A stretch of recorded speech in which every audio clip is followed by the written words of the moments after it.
mga kakabsat! For today's video, sinamaan ako ng aking anak na maglinis ng aming bahay. At pakinggan nyo na rin sana ang aking munting hugot. Tara! Narito ang aking unang hugot. Habang bata pa ang ating mga anak, turuan na natin sila na tumulong sa gawaing bahay para kapag sila ay lumaki, hindi na sila aasa sa kanilang mga magulang.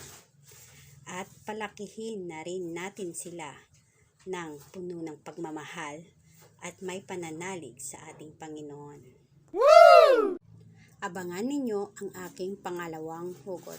Kung ikaw ay nanood, mag-comment ka ng God is good. Maraming salamat!